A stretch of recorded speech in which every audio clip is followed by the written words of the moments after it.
Hello दोस्तों, आज हम लोग पढ़ने वाले हैं परमाणु भार। देखिए, परमाणु भार को सबसे पहले आपको यही याद रखना है कि परमाणु भार को कई नामों से जाना जाता है, जिसको परमाणु भार भी बोलते हैं, द्रव्यमान संख्या बोलते हैं, ठीक है, एटॉमिक वेट बोलते हैं और सबसे इम्पोर्टेंट इसे जेड से दर्शाते हैं। इसे किससे दर्शाते हैं? जेड से।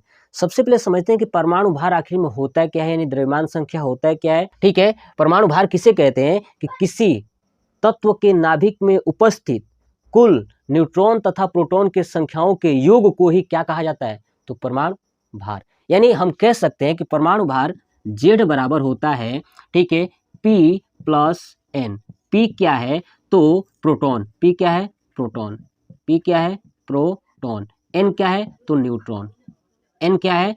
तो न्यूट्रॉन। अब आप ध्यान से देखिए, अगर आपने पिछला वीडियो देखा होगा जिसमें मैंने बताया था परमाणु संख्या, तो परमाणु संख्या को निकालने के लिए मैंने बताया था कि उसमें इलेक्ट्रॉन यानी परमाणु क्रमांक, ध्यान सुनिए, परमाणु क्रमांक, ठीक है, परमाणु क्रमांक, परमाणु क्रमांक किसके किसके बराबर होता है? तो परमाणु क्रमांक के बराबर जो है कि प्रोटॉन की संख्या है ना, बराबर इलेक्ट्रॉन की संख्या।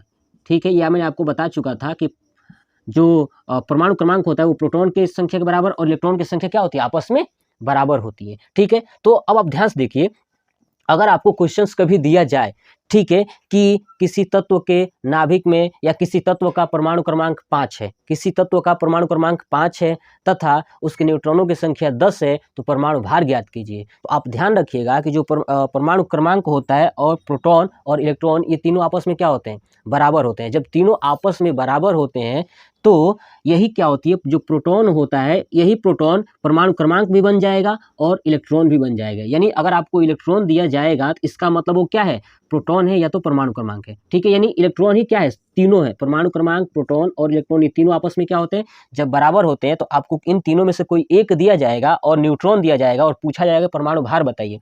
तो आपको क्या करना है? बस यही करना है कि जो वैल्यू दी जाएगी ना, उसके साथ न्यूट्रॉन को हमेशा जोड़ देना है और जैसे जोड़ देंगे तो आपका आ जाएगा परमाणु भार यानी द्रव्यमान संख्या, एटॉमिक वेट। ठीक है, अब आपको क्या करना है? देखिए, मैं एक क्वेश्चन देता हूं कि मान लीजिए कि हमारे पास एक 20 Ca40 यानी 20 Ca कैल्शियम का होता है, 40 ये भार। देखिए, ये होता है परमाणु क्रमांक। ये क्या होता है? परमाणु क्रमांक। ये क्या है? परमाणु क्रमांक। यानी इसी को कह सकते हैं प्रोटॉन। इसी को क्या कह देंगे? प्रोटॉन। इसी को क्या कह देंगे? इलेक्ट्रॉन। इसी को क्या कहेंगे? इलेक्ट्रॉन। यानी जो हमारा 20 है ये परमाणु क्रमांक है और प्रोटॉन और इलेक्ट्रॉन ये तीनों इसी को कहते हैं और ऊपर वाले को हमेशा कहते हैं भार। ये ध्यान रखिएगा, इसको बोलते हैं परमाणु भार। इसको क्या बोलते हैं?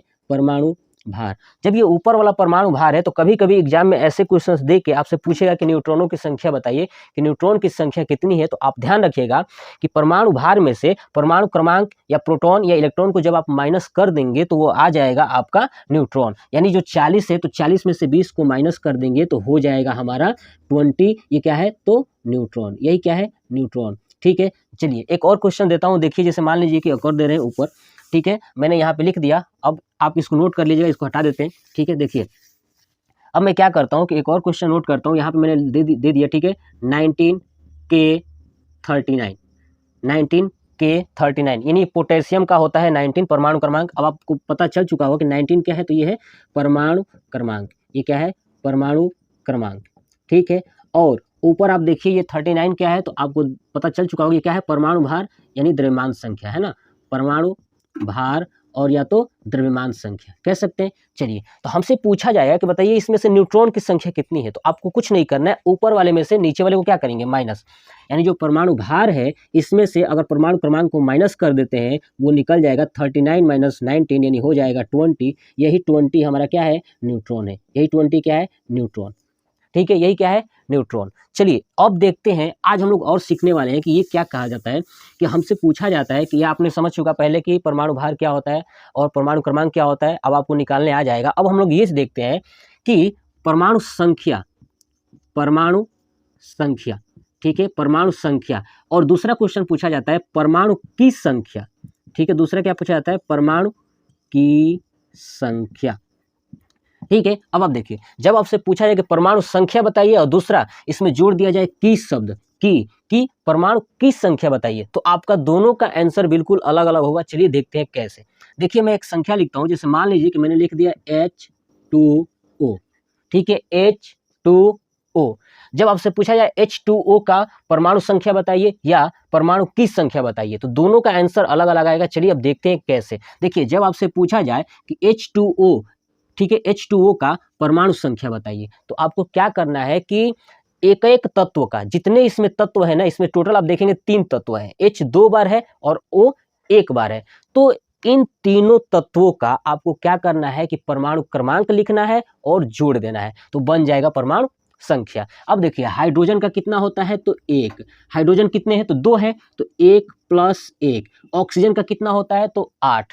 अब इस 8 को ऐड कर देंगे तो हो जाएगा 10, यानी H2O का परमाणु संख्या कितना है, तो 10।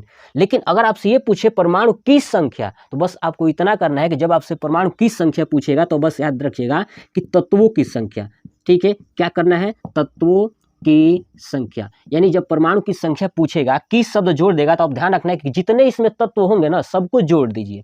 क्या देखिए, H कितनी बार है, तो 2 बार, तो 2 हो गए तत्व। ऑक्सीजन कितना है, तो 1, 2 और 1 3। यानी जब पूछेगा परमाणु की संख्या तो ये हो जाएगी तत्वों की संख्या। यही हमारा तत्व जो है कि परमाणु की संख्या होती है। तो अब आपको क्वेश्चन दे रहे हैं, आप तुरंत हमारे कमेंट बॉक्स में कमेंट करके जरूर बताइएगा। चलिए, CaCO3 पहला क्वेश्चन, और दोनों बताना है, परमाणु संख्या भी बताना है और परमाणु क्रमांक भी बताना है। CaCO3। दूसरा H2SO4, ठीक है।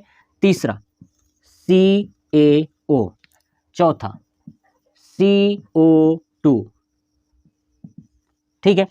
पांचवा क्वेश्चन जो है कि डिफिकल्ट है, लेकिन थोड़ा सा आप ध्यान रखिएगा। चलिए इसको ट्राई करिएगा, D2O, ठीक है। आपने H2O देखा होगा, बट ये है D2O, ठीक है, ड्यूटेरियम ऑक्साइड है, ठीक है। यानी ये अशुद्ध जल यानी गंदे जल का ये फार्मूला होता है D2O। तो चलिए, अब आपके सामने जो टोटल 5 क्वेश्चन है, इस 5 क्वेश्चन का आंसर जो है कि कमेंट बॉक्स में कमेंट करके जरूर बताइएगा, ठीक है। और ये आपको अभी जो भी हमने आपको ये स्टडी कराया पढ़ाया तो कैसा लगा, प्लीज कमेंट बॉक्स में कमेंट करके जरूर बताइएगा। जय हिंद, जय भारत, वंदे मातरम।